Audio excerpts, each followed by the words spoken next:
Hallelujah. आइए शाम के समय में प्रभु की आराधना चढ़ाएं, उसके नाम को महिमा दें। डेली ब्रेड में परमेश्वर हमसे बातें कर रहे हैं, हम प्रभु को धन्यवाद देते हैं। आइए हम अपनी आंखों को बंद करें, हम आरंभिक प्रार्थना करें कि परमेश्वर आज के डेली ब्रेड में हमसे बातें करें। दयालु परमेश्वर, विनम्रता के साथ अपने सर को झुकाए हम तेरे पास आते हैं, धन्यवाद देते हैं आज के दिन के लिए। खुदा हम प्रार्थना मांगते हैं पिता परमेश्वर, आज के डेली ब्रेड में तेरी सामर्थ हमारे बीच में बहने दे। खुदा आज फिर से हमसे बातें करें खुदा, तेरी इच्छा हमारे जीवन में पूरी हो पिता परमेश्वर। हम घटे और तू बढ़े, ये हमारी इच्छा है खुदा। अपने ताज़ा अभिषेक को बहने दे खुदा, हमसे बातें करें खुदा। हम यहाँ हैं खुदा तेरी उपस्थिति में तेरी महिमा करने के लिए। हमारे घरों में तेरी सामर्थ को बहने दे पिता। हर एक देखने वाले को आशीष दे, उन परिवारों को तू आशीष दे। हर एक देखने वाले सुनने वाले के जीवन में तेरी सामर्थ को भरपूरी से काम करने दे। प्रार्थना प्रभु यीशु के नाम से मांगते हैं, आमीन। आइए प्रियो, मिल के परमेश्वर के नाम को ऊंचा उठाएंगे, सुंदर गीत को गाएंगे। जिस नाम में है मुक्ति, जिस नाम में है शक्ति, जिस नाम में है शांति, देता वो नाम शंगाई।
गरीबी से शापों से है छुड़ाता, वो नाम है जो अंधों को रोशनी भी है देता।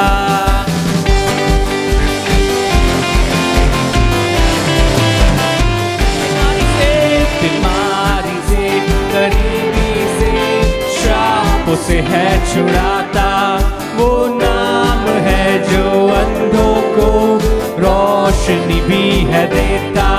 जिस नाम में है जिंदगी, यीशु है वो नाम। जिस नाम में है बंदगी, यीशु है वो नाम। यीशु तेरा नाम सबसे ऊंचा, यीशु तेरा नाम सबसे ऊंचा है। यीशु तेरा नाम,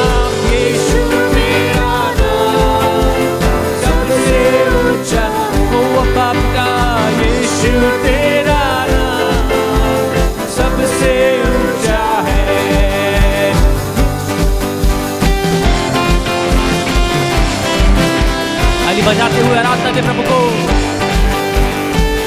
सबसे ऊंचा है। जिस नाम से शैतान करे, उस नाम की जय जय करे। जिस नाम से ये ज़माना झुके, उस नाम को सलाम करे।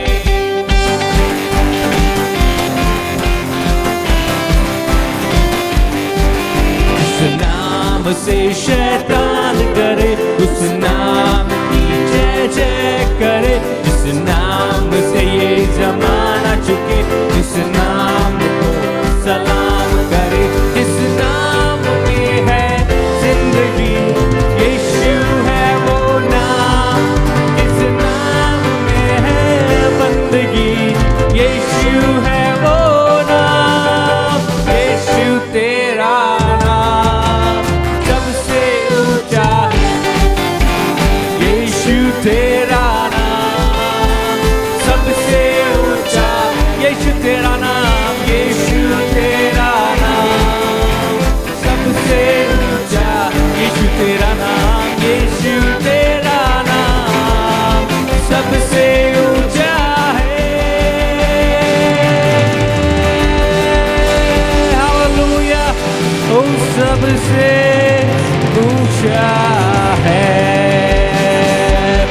Lord, praise you Lord. वो तेरा नाम को ऊंचा उठाते अब्बा, तेरा नाम सबसे ऊंचा है यीशु, तेरा नाम सबसे ऊंचा है, सब नामों में ऊंचा है यीशु नाम। बिगड़ी बनाने वाला वो है यीशु नाम। तेरा नाम ऊंचा हो पिता, तेरा नाम की जय जयकार हो।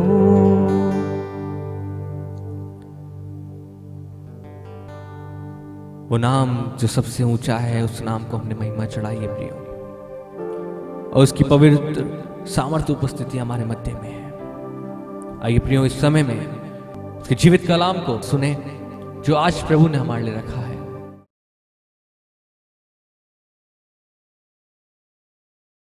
Praise Lord. प्रभु यीशु मसीह के नाम में फिर एक बार आज की शाम हम आपका स्वागत करते हैं। और चूंकि हम कल देखे कि परमेश्वर हमसे किस तरह बात किया कि जो चुने हुए रहते हैं, जो अभिषेक पाए हुए लोग हैं, उनको परमेश्वर ने वरदान दिए हैं, और उन वरदानों को हमें कैसे इस्तेमाल करना है, कि कहीं ऐसा तो नहीं कि हम उन वरदानों के साथ खिलवाड़ कर रहे हैं। मैं आज आपसे कहना चाहती हूँ कि अगर आप वचन सुन रहे हैं तो आप आत्मिक उन्नति की खोज में लगो। आप सुनो मत, क्योंकि आप सुन रहे हैं, पर हम चाहते हैं कि आप जब इन वचनों को सुनते तो आपकी आत्मा में कुछ काम हो, एक नया काम हो, आपके जीवन से कुछ नया प्रगटीकरण हो, आपका रूपांतरण हो, ताकि हमें लगे कि परमेश्वर आपके जीवन में बहुत काम कर रहा है और वचनों को सुन के आपकी आत्मिक उन्नति हो रही है। हालेलुया। आप लोग निरंतर हमें सुनते, इसलिए हम उस परमेश्वर को धन्यवाद देते हैं। आइए कुछ देर परमेश्वर के कलाम को सुनेंगे। चूंकि अभी हमारा टॉपिक कंप्लीट नहीं हुआ था, उसी को हम पूरा करेंगे। पहला कुरिन्थियों 12 उसका 12। क्योंकि जिस प्रकार देह तो एक है और उसके अंग बहुत से हैं, और उस एक देह के सब अंग बहुत होने पर भी सब मिलकर एक ही देह हैं। सब मिलकर के एक ही देह है। मतलब ये कि हम बहुत सारे अंग, अगर आप देखोगे हमारा हाथ अलग है, हमारे पैर अलग है, पर हमारा शरीर एक है। वैसे ही परमेश्वर है। वैसे ही परमेश्वर ने हमारे लिए एक सहायक भेज रखा है, अर्थात पवित्र आत्मा। जैसे वो परमेश्वर का पुत्र यीशु मसीह है, वैसे ही पवित्र आत्मा परमेश्वर की ओर से भेजा हुआ एक अंश है। ठीक है, पवित्र आत्मा इसलिए भेजा गया कि वो हमारा सहायक बने। हम जिस तरह अपने आप को लेके अपने शरीर के साथ 2 हाथ है, 2 पैर है, जिसे हम देख सकते हैं, तो वो हमारा क्या है, एक पूरा शरीर है। वैसे ही पवित्र आत्मा भी परमेश्वर की ओर से उसका अंश है, उसकी ओर से है, उसके साथ शुरुआत से था। उसने हमारे लिए भेजा कि वो हमारे साथ रहे। आगे, उसी प्रकार मसीह भी है, क्योंकि हम सब ने क्या यहूदी हो, क्या यूनानी, क्या दास हो, क्या स्वतंत्र, एक ही आत्मा के द्वारा एक देह होने के लिए बपतिस्मा लिया है, और हम सबको एक ही आत्मा पिलाया गया है। हम सबको एक ही आत्मा पिलाया गया है। अब आप सोचोगे ये पिलाया कैसे गया है?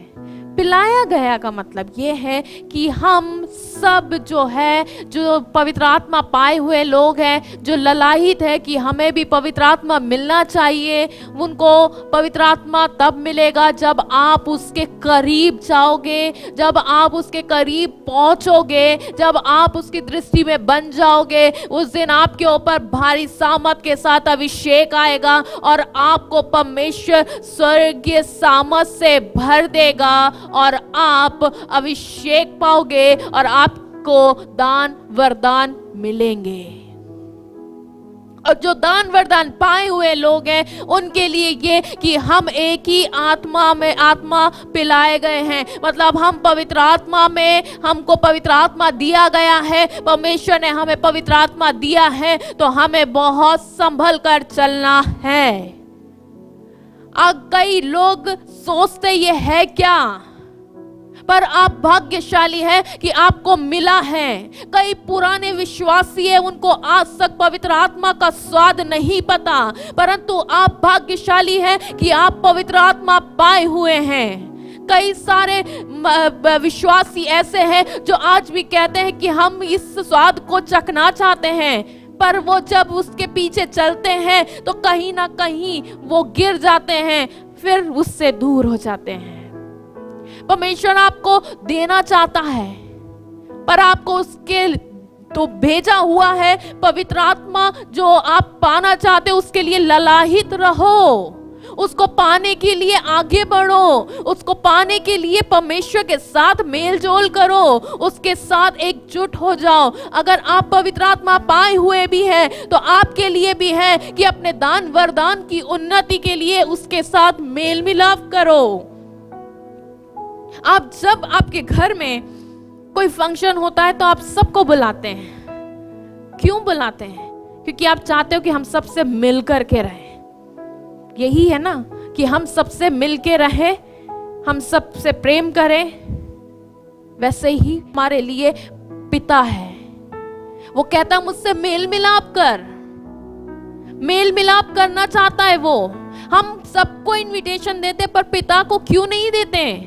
उसको दो, पवित्र आत्मा को इनविटेशन दो, तू आजा, तू आके मुझ में समा जा, मेरे अंदर काम कर, अद्भुत अद्भुत काम कर। जिस दिन आपके अंदर आपको ये लगेगा कि मेरी आत्मिक उन्नति हो रही है, तो आप ये सोचते हैं कि नहीं अब तो इतना काफी नहीं, आत्मिक उन्नति का स्तर बढ़ना चाहिए। आपके पास थोड़ा है उसको और बढ़ाइए और बढ़ाइए, पर अपने आप को नम्र बना करके रखिए, क्योंकि नम्रता और दीनता आपका गहना होना चाहिए। क्योंकि पवित्र आत्मा नम्रता से भरा हुआ है, वो नम्र है, शांत है। आपको भी वैसे ही अपने जीवन में रहना है। आपकी आत्मिक उन्नति कहीं छीन तो नहीं रही है, क्योंकि हम हर समय अपने जीवन के कार्यों में इतने लीन रहते हैं कि हम अपने भेजे हुए का आदर नहीं कर पाते हैं। और जब हम उसका आदर नहीं कर रहे हैं तो फिर हम किसी का भी आदर नहीं कर सकते हैं। आगे, इसलिए कि देह में एक ही अंग नहीं परंतु बहुत से हैं। यदि पाँव कहे मैं हाथ नहीं, इसलिए देह का नहीं, तो क्या वह इस कारण देह का नहीं? कि अगर मेरा हाथ कहे कि मैं इस शरीर में नहीं रह सकता तो ऐसा नहीं हो सकता, या मेरा पाँव कहे कि मैं इस शरीर का नहीं हूँ तो ऐसा नहीं हो सकता है। मेरा पूरा एक शरीर है, हाथ भी उसी में है, पैर भी उसी में है, सारे फंक्शन एक शरीर के अंदर होते हैं, वैसे ही है। आगे पढ़े। और यदि कान कहे मैं आँख का नहीं, इसलिए देह का नहीं, तो क्या वह इस कारण देह का नहीं है? यदि सारी देह आँख ही होती तो सुनना कहाँ होता? यदि सारी देह कान ही होती तो सूंघना कहाँ होता? परंतु सचमुच परमेश्वर ने अंगों को अपनी इच्छा के अनुसार एक एक करके देह में रखा है। यदि वे सब एक ही अंग होते तो देह कहाँ होती? परंतु अब अंग तो बहुत से हैं, परंतु देह एक ही है। अंग तो बहुत से हैं पर देह एक ही है। कार्य बहुत से हैं पर कार्य करने वाला एक ही है। कार्य बटे हुए हैं पर कार्य को बांटने वाला एक ही है, अर्थात परमेश्वर। कार्य को करवाने वाला परमेश्वर जो है, जो जिसके द्वारा कार्य करवा रहा है, वो है आत्मा, वो है पवित्र आत्मा, जिसके द्वारा आप कार्य कर सकते हो। कई बार आपके जीवन में विपरीत परिस्थिति आई होगी तो आपके पास कोई नहीं होगा, पर पवित्र आत्मा आपका सहायक बन करके खड़ा होगा।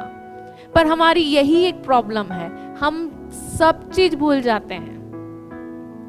पर जो सहायक है, सबको याद कर लेंगे, इसको भी याद कर लो, उसको भी याद करो। वो सहायक है जिसे आपको दे रखा है, उसको तो याद करो कि परमेश्वर ने आपको दे रखा है।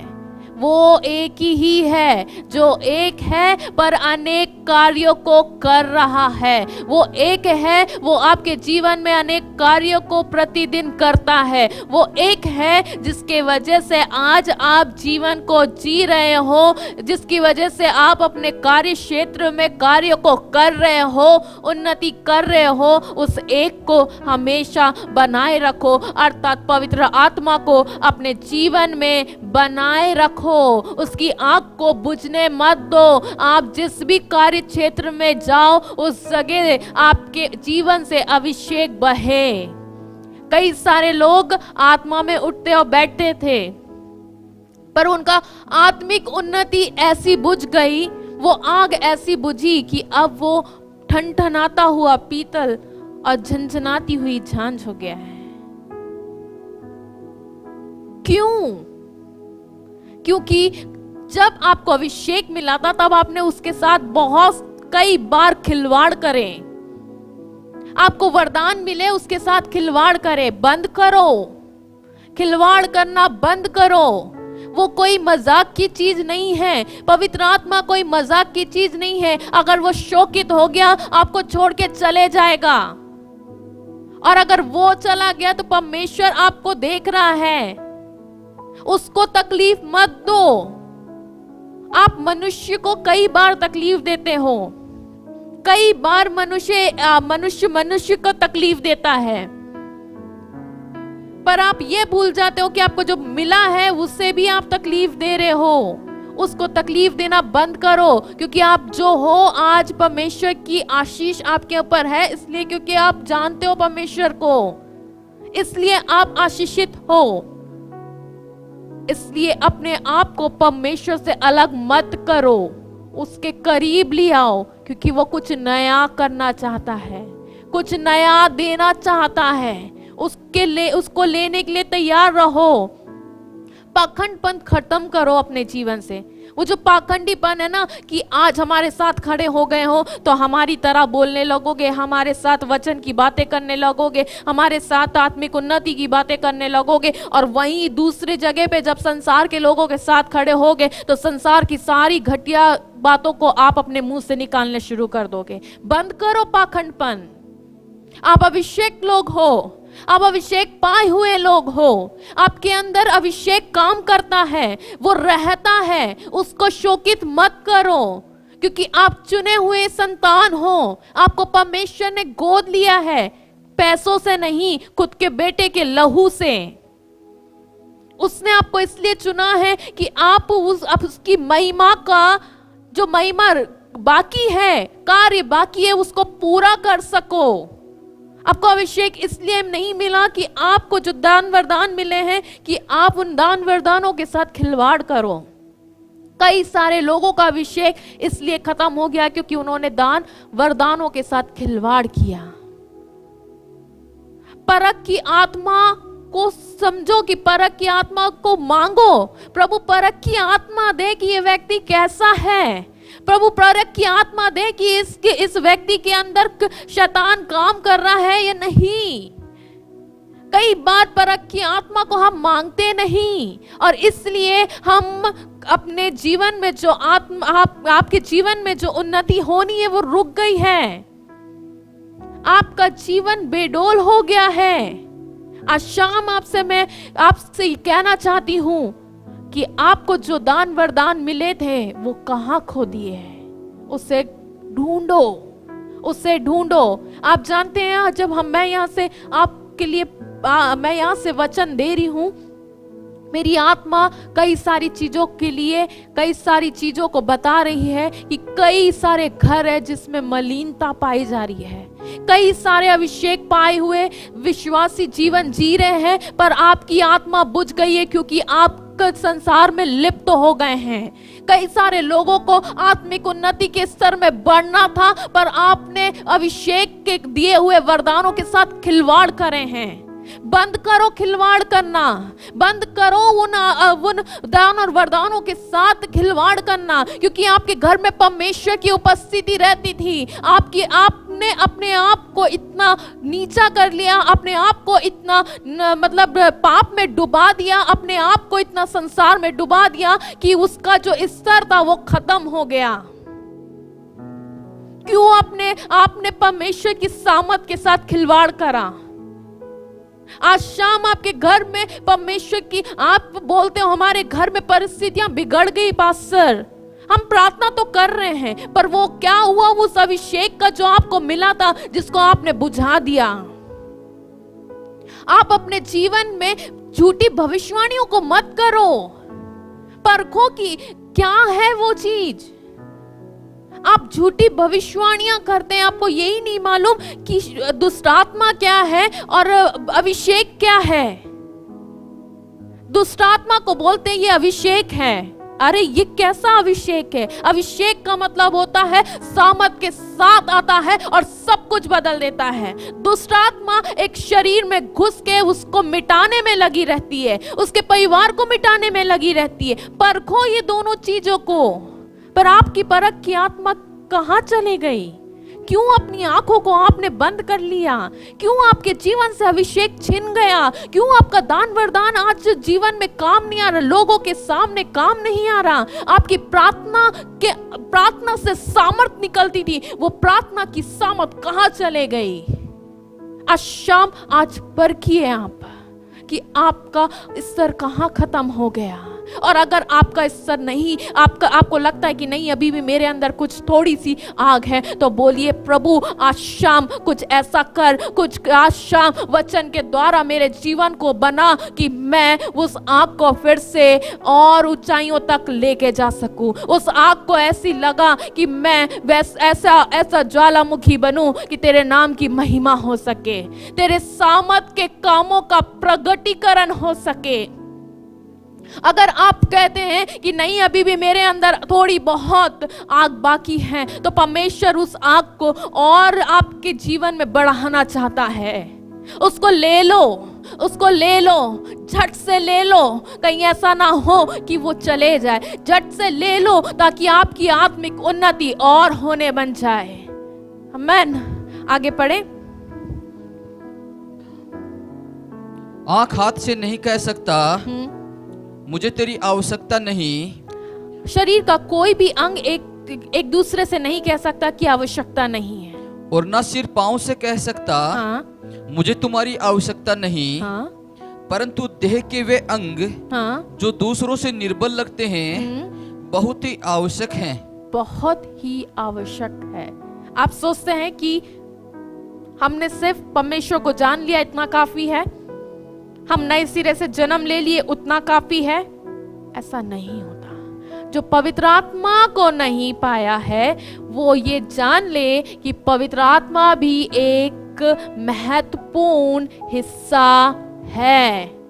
आपको पता है कई सारे लोग हैं ललाहित बैठे हुए कि कब हमें पवित्र आत्मा का वरदान मिले, कब हम पवित्र आत्मा में डूब जाए। आपको परमेश्वर ने ऐसा एक स्थान दे रखा है, एक ऐसा अगवा दे रखा है कि वो अभिषेक में बहता हुआ झरना है। पियो तो सही, और अगर उसके साथ रह रहे हो तो अपने आप को बनाओ कि आप उस अभिषेक में, उसके बहते हुए अभिषेक में आपके ऊपर जो अभिषेक आए तो वो आपसे होकर दूसरे पे, दूसरे से होकर तीसरे पे जाने बन जाए। अब वो अभिषेक बनो जो बहता हुआ है, जो ट्रांसफर होता रहता है। आप अगर किसी के पास से निकलो तो वो चंगाई को पाले। आप किसी जगह से निकलो तो परमेश्वर वो जगह आपको दे दे। आप वो बनो कि परमेश्वर की सामर्थ आपके जीवन में काम करे। आपको देख करके लोग कहें कि इसके मुख से, इसके चेहरे से वो अभिषेक चमक रहा है कि इसको देखा नहीं जा रहा।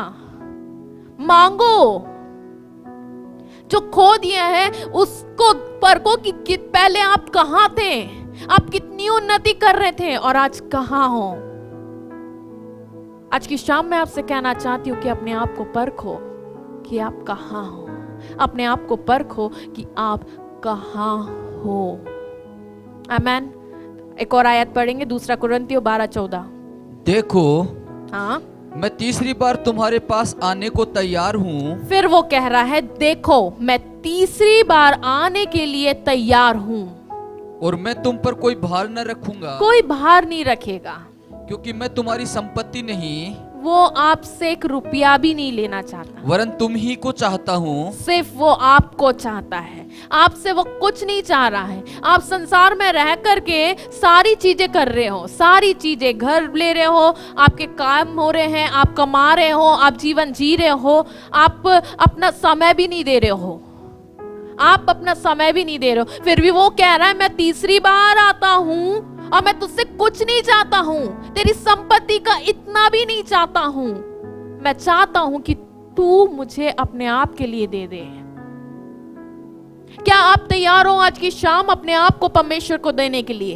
क्या आप तैयार हो आज की शाम पवित्र आत्मा को अपने आप को सौंपने के लिए? अगर आप तैयार हैं तो आज शाम परमेश्वर कुछ करेगा। आज शाम परमेश्वर आपसे बात करेगा। आज शाम परमेश्वर आपके घर में नया काम करेगा। आगे पढ़े। क्योंकि बच्चों को माता पिता के लिए धन बटोरना नहीं चाहिए। बच्चों को माता पिता के लिए धन नहीं बटोरना है। कई बार हम सोचते हैं कि बच्चे माता पिता को पालेंगे। वो कैसे पालेंगे? पहले माता पिता करेंगे ना, उसके बाद बच्चे करेंगे। पीढ़ी यही चले आ रही है कि पहले माता पिता करते हैं, फिर उनके बच्चे करते हैं, फिर उनके बच्चे करते हैं, ऐसे करके बढ़ते हैं आगे। पर माता पिता को बच्चों के लिए वैसे ही पवित्र आत्मा पिता कह रहा है कि भाई मैं तुम्हारी चिंता कर रहा हूं, तुम मेरी चिंता तो कर ही नहीं रहे हो, तुम मेरे लिए तो कुछ कर ही नहीं रहे हो। जब जब मैंने तुम्हारी तरफ हाथ बढ़ाया तुमने अपने हाथ को पीछे खींच लिया। जब जब मैंने तुम्हारी आत्मिक उन्नति चाही तब तक तुम मुझे छोड़ के चले गए। आज शाम वो यही कहना चाह रहा है कि मैं तुम्हारे लिए कुछ करना चाहता हूँ। क्या करना चाहता हूँ? सुनिए, पढ़िए। मैं तुम्हारी आत्माओं के लिए बहुत आनंद से खर्च करूंगा। मैं तुम्हारी आत्मा के लिए बहुतायत से खर्च करूंगा। मतलब वो आनंद से खर्च करने के लिए तैयार है। एक पिता होता है, जब मैं अपने घर पे देखती हूँ तो मैं हमेशा एक चीज देखती हूँ मेरे फादर इन लोग को, कि वो जब भी बच्चे मांगते हैं वो देते हैं, आनंद के साथ देते हैं। तो मैं कभी कभी उनको जब मैं देखती हूँ कि जब ये संसार का बाप देता है, इतना दे सकता है, तो मेरा आत्मिक बाप जो स्वर्ग में बैठा है, जो मुझसे कुछ नहीं मांग रहा, वो बोल रहा मैं तुझे आनंद से दे रहा हूँ, ले। आनंद से देना जानता है वो। आनंद से वो मेरे हर चीजों को देना जानता है। आनंद से वो मेरे जीवन में काम करना चाहता है। उसने पवित्र आत्मा इसलिए नहीं दिया कि हम अनाथ रहे। वो आनंद मनाता है कि मैंने अपने लोगों को अनाथ नहीं छोड़ा, अर्थात पवित्र आत्मा को भेज करके उनका सहायक बना दिया ताकि मैं आनंद मना सकूं। वो आनंद के साथ हमें देने के लिए तैयार है, पर हम उसके आनंद के साथ हम लेते नहीं हैं। हम ले तो लेते हैं पर कुछ समय के बाद ठंडे हो जाते हैं। लो आगे पढ़ो। वरन आप भी खर्च हो जाऊंगा। वरन आप ही खुद खर्च हो जाएगा। एक बाप जो होता है ना अपने बच्चों के लिए, एक माता पिता जो होते हैं ना अपने बच्चों के लिए अपने आप को पूरा खर्च कर देते हैं। पूरा, ऐसा नहीं कि थोड़ा, पूरा खर्च कर देते। कई बार माता पिता बच्चों के जीवन को बनाने के लिए अपनी सारी पूंजी उन बच्चों को दे देते हैं, पर उसका निर्णय पता क्या निकलता है कि वो बच्चे अंत में उनको पूछते नहीं है। वो बच्चे अंत में उनको पूछते नहीं है, क्योंकि वो बहुत सोचते हैं कि आज मैं अपने बच्चे के लिए करूंगा तो बच्चा मेरे लिए करेगा। पर बच्चा इतना स्वार्थी हो जाता है कि वो उस माँ बाप की एक एक पूंजी ले लेता है, पर बदले में उसको वो बच्चा एक प्रेम भी प्रकट नहीं करता। पता है, जब तक माता पिता देते हैं तब तक बच्चे साथ रहते हैं, ये फैक्ट है, मैं देखी हुई हूं। और जब माता पिता के पास नहीं होता तो उसी माता पिता को किसी किराए के घर पे छोड़ देते हैं, वृद्धा आश्रम में छोड़ देते हैं, क्योंकि वो देने लायक नहीं रहे। भाई, उनने तेरे पैदा होने से लेकर के तेरे बड़े होने तक, तेरे संभलने तक तेरे को पाल के रखा, क्या वो तेरे लिए इतना काफी नहीं था? ठीक उसी तरह पिता है, वो आनंद के साथ खर्च कर रहा है, आनंद के साथ आपके ऊपर खर्च कर रहा है। आप सोच रहे पिता क्या खर्च कर रहा है? आपको जीवन दे रहा है परमेश्वर, आपको आनंद दे रहा है परमेश्वर, आपको कमाई करने के लिए सामर्थ दे रहा है परमेश्वर। आपके घर में कंगाली थी, आज आप सुख से रह रहे हो तो वो दे रहा है परमेश्वर। आपके घर में शांति दे रहा है परमेश्वर, आपकी आत्मिक उन्नति के लिए चिंता करता है परमेश्वर। और वो कह रहा है थोड़ा नहीं, मैं आप ही पूरा खर्च हो जाऊंगा। तो उसने आप ही पूरा खर्च करने के लिए बेटे को कुर्बान कर दिया, उसका अंश को कुर्बान कर दिया कि हम जीवन पाए, और थोड़ा नहीं बहुतायत का जीवन पाए। और आगे, क्या जितना बढ़कर मैं तुमसे प्रेम रखता हूँ, जितना बढ़कर मैं तुमसे प्रेम रखता हूँ, उतना ही घटकर तुम मुझसे प्रेम रखोगे? हम वो नहीं करते हैं। हम हर समय परमेश्वर से मांगते रहते हैं, हम तो अपने प्रियों से प्रेम नहीं कर पाते हैं। हम हमारे ऊपर जो लोग लुटा देते हैं ना, हमारे ऊपर जान छिड़कते हैं, उससे भी हम प्रेम नहीं करते हैं। हम सोचते हैं हाँ है तो, पर वो कह रहा है कि मैं तुमसे जितना प्रेम करता हूं, क्या तुम उससे घट के मुझसे प्रेम करते हो? आप प्रेम करते हो क्या उस परमेश्वर से? क्या आपने कभी सोचा कि परमेश्वर आपसे क्या चाह रहा है? क्या आपने उसके सामने प्रेम को प्रकट किया? एक बच्चा होता है, जब उसका बच्चा होता है तो उसके लिए पूरा परिवार सब कुछ करना चाहता है, कोई कुछ करना चाहता, कोई कुछ करना चाहता है। मुझसे हमेशा पास्टर अनोश एक चीज कहते हैं, तुम अपने बेटे के लिए ना पहले से चीजों को रख लेती हो, तुमको क्या मिलता है इससे? तब मैं एक चीज बताती हूँ, ये जो आयत है ना वो मेरे जीवन के लिए। पता है क्यों? क्योंकि जब हम कुछ नहीं थे तब परमेश्वर ने हमें इतना प्रेम किया है, इतना प्रेम किया है कि उसने पूरा खर्च कर दिया अपने प्रेम को। उसने अपने बेटे को कुर्बान कर दिया है। उसने कहा कि तुम्हारे लिए मैं अपने बेटे को कुर्बान कर रहा हूं। उसने अपने बेटे के खून को देखा, इसलिए नहीं कि वो वहां पे हमारे लिए जूझ रहा है, इसलिए नहीं कि उसको मजा आ रहा हो कि मैं अपने बेटे को कुर्बान कर रहा हूं, इसलिए कि जो आने वाली जो जनरेशन है, आने वाली जो पीढ़ी है, वो मेरे नाम को ऊंचे स्तर में लेके जाए, मेरे काम को जो रुक गया है वो पूरा करें, ताकि मैं स्वर्ग में आनंद मना सकूं। वो कह रहा है मैं इतना घट गया, तुम्हारे लिए घट गया, पर क्या तुम मुझसे इतना घट के प्रेम करते हो? आज मैं आपसे पूछना चाहती हूँ कि क्या आप उससे घट के प्रेम करते हो? क्या आपने परमेश्वर को कभी ये कहा, खुदा कि बिन मांगे तूने मुझे इतना दिया है जिसके लिए मैं तेरा शुक्रिया अदा करूं वो भी कम है? वो ये आयत मेरे दिल से, मेरे जीवन से बहुत करीब है। अगर मैं कई बार काम को करती हूँ या मैं मेरे बच्चे के लिए करती हूँ तो मैं कहती हूँ कि जब मैं इसके लिए कर सकती हूँ तो मेरे पिता के लिए मुझे कितना करना है, मेरी आत्मिक उन्नति कितनी होनी चाहिए, मुझे कितनी आत्मिक उन्नति में बढ़ना चाहिए, मेरे जीवन से कितनी महिमा खुदा को मिलना चाहिए। आप में से कई सारे लोग ऐसे हैं जिनको कुछ नहीं था, जिनके पास कुछ नहीं था, आप छूछे हाथ थे। परमेश्वर ने आपको इतना बढ़ाया है कि आपको उससे लिपट के प्रेम करना चाहिए, पर आप प्रेम नहीं करते हैं। आप आते हैं, आपको सब कुछ मिल जाता है, वापस उसी दुनिया में चल जाते हैं जहां से आप आए थे। और आप अपने आप में इतना गुरूर करते हैं कि मेरे को क्या है, मैं तो खुदा को बस जानता हूं, मुझे जरूरत नहीं है। एक बात याद रखिएगा, अगर आपको आज परमेश्वर घट के प्रेम कर रहा है ना, तो उसके बदले में परमेश्वर आपको ताड़ना भी दे सकता है।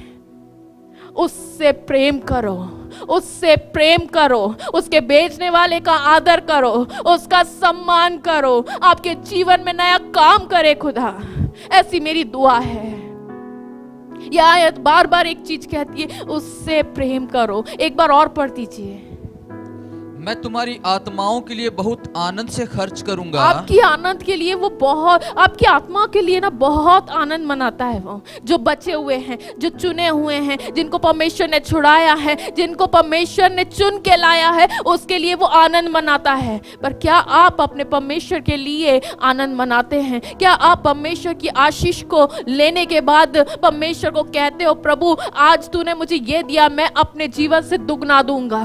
कभी नहीं कहते। आपको लगता है आशीष आ रही है, अच्छा है, आपको लगता है उन्नति हो रही है, अच्छा है, इतना ही अच्छा नहीं है, क्योंकि परमेश्वर आपसे बहुत प्रेम करता है, बहुत प्रेम करता है।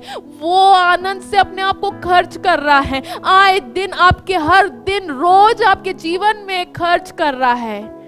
पर आप क्या कर रहे हैं? आगे, वरन आप भी खर्च हो जाऊंगा। खुद भी खर्च हो गया है, खुद भी खर्च हो गया है, फिर भी आप उसकी आशीषों के साथ खिलवाड़ कर रहे हैं। आप पता है, मैं कई लोगों को देखी हूँ इस भवन में, वो ऐसे आए थे जैसे मृत्यु की सैया में थे, और आज वो जीवन जी रहे हैं तो सिर्फ परमेश्वर के आनंद की वजह से जीवन जी रहे हैं। आपके ऊपर अनुग्रह हुआ इसलिए जीवन जी रहे। मैं आपसे एक चीज कहना चाहती हूँ, उसकी भलाइयों को मत भूलो, उसके आश्चर्य कर्मों को मत भूलो। पहला सा प्रेम जो तुम करते थे उसमें लीन हो जाओ फिर से, क्योंकि परमेश्वर की आत्मा कह रही है कि तुम उसके आशीषों को ले तो रहे हो पर बदले में कुछ नहीं दे रहे हो। तुम आशीष सिर्फ लेते जा रहे हो, आए दिन आशीषों को मांगते रहते हो, आए दिन तुम्हारे जीवन में कुछ ना कुछ कमी हो जाती है और रो करके मांगते रहते हो। वो तो खर्च हो रहा है, पर तुम क्या दे रहे हो बदले में? दो उसे कुछ, और वो कुछ ये नहीं कि तुम्हारे से वो दौलत मांग रहा है, संपत्ति मांग रहा है, वो तो सब कुछ तुम्हारे ऊपर अनुग्रह इसलिए तुम्हारे पास है। वो कह रहा है कि उतना ही घट के तुम मुझसे प्रेम रखोगे। क्या वो पूछ रहा है, वो पूछ रहा है क्या तुम मुझसे प्रेम रखोगे? क्या आप प्रेम रख रहे हो? और अगर रख रहे हो तो मैं कहूंगी कि आप धन्य हो, और अगर नहीं रख रहे हो तो मेरी आपसे गुजारिश है कि जिन आशीषों को आप लेकर के बैठे हो ना, जिन आशीषों के लिए आपने परमेश्वर के दरवाजे को चुने थे ना, उस परमेश्वर से प्रेम करो। उसके अभिषेक को मत खो, उसकी सामत को मत खो, उसकी सामत को आप, उसने जो आपको अभिषेक दिया उससे खिलवाड़ मत करो। प्रभु कुछ नया करने जा रहा है, प्रभु आपके जीवन में कुछ नया करने जा रहा है आज की शाम। प्रियो, मैं जानती हूँ कि आपके अंदर कई सारी तकलीफें हैं, पर ये वचन आपके लिए है आज कि परमेश्वर आपके लिए बहुत खर्च हुआ है, आज भी वो खर्च हो रहा है। पर क्या आपके जीवन में आपने कभी पलट के देखा कि परमेश्वर आपसे क्या चाहता है? आज आपके पास दौलत शौहरत सब कुछ होगी, पर क्या आपने परमेश्वर को पलट के देखा? क्या आपने उस जीवित परमेश्वर को देखा जब आप मृत्यु में थे वो आपको बचा रहा था? आपने उसके आश्चर्य कर्मों को इतना हल्के में क्यों ले लिया कि आपने उससे प्रेम करना बंद कर दिया? आज वो पूछ रहा, क्या तुमने मुझे घट के प्रेम किया? घट के प्रेम करने का मतलब है टूट के प्रेम किया, जैसे तुम अपनी संतान से टूट के प्रेम करते हो, जैसे तुम अपने लोगों से टूट के प्रेम करते हो, जैसे तुम अपने बच्चे को गले से लिपट के प्रेम करते हो। क्या तुमने मुझसे प्रेम किया? आज की शाम आपसे परमेश्वर पूछ रहा है। अपने आप को तैयार करिए, अपने आप को तैयार करिए, क्योंकि परमेश्वर की आत्मा आज शाम आपसे बात कर रही है। परमेश्वर की आत्मा आपसे बात कर रही है। कई सारे घर है, कई सारे विश्वासी है, कई सारे प्रेयर वॉरियर्स है। आपका जीवन क्यों घट गया? क्यों आपने परमेश्वर को इग्नोर करना शुरू कर दिया? क्यों आपकी आत्मिक उन्नति खत्म हो गई? क्यों आप अपने अभिषेक को खो दिए? आज की शाम आपसे परमेश्वर बात कर रहा है, आप अपने आप को तैयार करिए। यीशु की सामर्थ को आप अपने अंदर लीजिए। यीशु का अभिषेक, जो पवित्र आत्मा का अभिषेक, आप अपने ऊपर लीजिए। परमेश्वर आपको देख रहा है, करीबी से देख रहा है। वो कहता है तू अपने संतान के लिए तो अपनी एक एक पूंजी लगा देता है, और जब मैं अपने आप को पूरा तेरे लिए दे रहा हूं तो क्या तू मुझसे प्रेम करता है? वो आज शाम आपसे पूछ रहा है। कहीं ऐसा तो नहीं आपने परमेश्वर को त्याग दिया? कहीं ऐसा तो नहीं उसके प्रेम को आपने खो दिया? जो आपसे वो करना चाहता था उससे वो आप लेना नहीं चाहते। परमेश्वर आज की शाम आपसे बात कर रहा है। आप अपने आप को तैयार करिए, आप अपने आप को तैयार करिए। आप अपने आप में मैं तो नहीं हो, और अगर हो तो खत्म करो। आप अपने आप में मैं हो तो खत्म करो। आप कुछ नहीं हो, आप परमेश्वर की ओर से हो। आप जो कुछ कर रहे हो वो परमेश्वर की ओर से कर रहे हैं। आप अपने आप को तैयार करें, आप अपने आप को तैयार करें, क्योंकि परमेश्वर की सामर्थ आज शाम घरों में काम कर रही है। यीशु की सामर्थ आज शाम घरों पे काम कर रही है। और रिखमंदर अलबा शरयंदर अलबा रिमंदर अलबा रिंदर अलबा शखंदर अलबा यंदर अलबा यंदर अलबा शररबा रबा। अगर आप अपने आप को तैयार कर रहे हैं तो कई कुछ देर अपने आप को पवित्र आत्मा के हाथ में सौंप दीजिए। प्रभु तू कुछ नया काम कर रहा है, प्रभु नया काम कर रहा है। ऐसा काम जहां ये खो गए थे वहां से परमेश्वर फिर बनाने जा रहा है। Thank you lord, thank you Jesus. प्रभु उत्तम वचनों के लिए तेरा शुक्रिया प्रभु। अगर शरीर में से एक अंग निकाल दिया जाए प्रभु, तो प्रभु हमारे शरीर तकलीफ में चल जाता है प्रभु।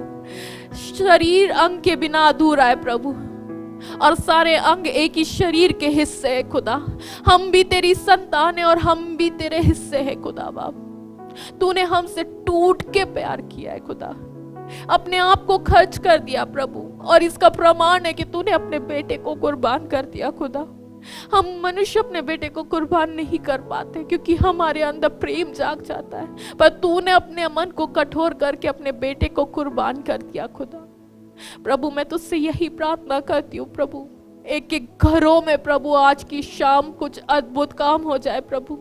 प्रभु मैं विश्वास के साथ प्रार्थना करती हूँ कि इनके जीवन के अंदर प्रभु जो परेशानियां वो यीशु के नाम से जाए प्रभु। जो तुझे भूल गए वो फिर से अपने जीवन में तेरी आशीषों को आज शाम याद करे कि तूने उनके जीवन में कितने उपकार किए खुदा। तू ऐसा होने दे खुदावन, आज की शाम अद्भुत काम होने दे खुदा। इनके जीवन से बंधन टूटे प्रभु, ये तुझसे लिपट के प्रेम करने बन जाए खुदावन। हर एक एक लोगों के लिए मैं प्रार्थना करती हूँ खुदा, हर एक लोग जो इस समय देख रहे हैं उनके लिए प्रार्थना करती हूँ खुदा। तेरा अनुग्रह ठहर जाए खुदावन, तेरा अनुग्रह ठहर जाए खुदावन, तेरी सामर्थ ठहर जाए खुदा, और बड़ा काम हो प्रभु। प्रगटीकरण कर प्रभु, इनके जीवन में बड़े काम को प्रकट कर खुदा बाप। हम प्रार्थना को मांगते हैं आपके बेटे प्रभु यीशु मसीह के नाम से, आमीन। और अब हमारे खुदावन यीशु मसीह का फजल, खुदा बाप की मोहब्बत, पाक रूह की रिफाकत और शराकत अब से लेकर हमेशा तक हम सबों के साथ होती रहे, और हम सब बोलें आमीन। Praise the Lord. यदि आपने हमारे चैनल को सब्सक्राइब नहीं किया है तो सबसे पहले आप चैनल को सब्सक्राइब करें, बेल आइकन को दबाएं और शेयर करें, लाइक करें। और यदि आप अपने प्रार्थना के निवेदन देना चाहते हैं तो प्रार्थना टावर के नंबर स्क्रीन पर हैं। और यदि आप हमारी सेवा में सहभागी बनना चाहते हैं, निरंतर अपनी प्रार्थनाओं में हमें उठाए रखें, और आर्थिक सहयोग के लिए बैंक अकाउंट की डिटेल आपके स्क्रीन पर है। कल शाम फिर आपसे मुलाकात करेंगे, तब तक के लिए घर में रहें, सुरक्षित रहें। धन्यवाद।